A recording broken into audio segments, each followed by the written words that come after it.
ഒമാനിലെ കോർപ്പറേറ്റുകൾ മുതൽ ചെറുകിട വ്യാപാര സ്ഥാപനങ്ങൾ വരെയുള്ള സ്വകാര്യ സ്ഥാപനങ്ങളിൽ ജോലി ചെയ്യുന്നവരുടെ ശമ്പളം WPS അഥവാ വേതന സുരക്ഷാ സംവിധാനം വഴി വിതരണം ചെയ്യണമെന്നാണ് വ്യവസ്ഥ. ഇതിന് 7 ദിവസം വരെ സമയം അനുവദിച്ചിരുന്നു. എന്നാൽ ഇനി മുതൽ വേജ് പ്രൊട്ടക്ഷൻ സംവിധാനത്തിൽ ശമ്പളം വിതരണം ചെയ്യാൻ 7 ദിവസത്തെ കാലാവധി ലഭിക്കില്ല. മാസം പൂർത്തിയായാൽ 3 ദിവസത്തിനുള്ളിൽ തൊഴിലാളിക്ക് ശമ്പളം നൽകണമെന്നാണ് ഒമാൻ തൊഴിൽ മന്ത്രാലയത്തിന്റെ നിർദ്ദേശം.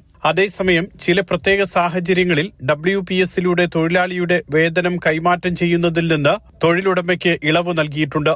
കമ്പനിയുടെ ജോലിയിൽ നിന്നും 30 ദിവസത്തിലധികം തൊഴിലാളി വിട്ടുനിൽക്കുകയാണെങ്കിൽ ഇത്തരത്തിൽ WPS വഴി ശമ്പളം നൽകേണ്ടതില്ല. മാത്രമല്ല, തൊഴിൽ തർക്കമുണ്ടാകുക, 30 ദിവസത്തിലധികം തൊഴിലാളിയെ സസ്പെൻഡ് ചെയ്യുക തുടങ്ങിയ സാഹചര്യങ്ങളിലും ഈ നിയമം ബാധകമല്ല. പുതിയ തൊഴിലാളി ജോലിയിൽ പ്രവേശിച്ച് 30 ദിവസം പൂർത്തിയായിട്ടില്ലെങ്കിലും ഇത്തരത്തിൽ ശമ്പളം നൽകേണ്ടതില്ല. Mathrubhumi news, Muscat.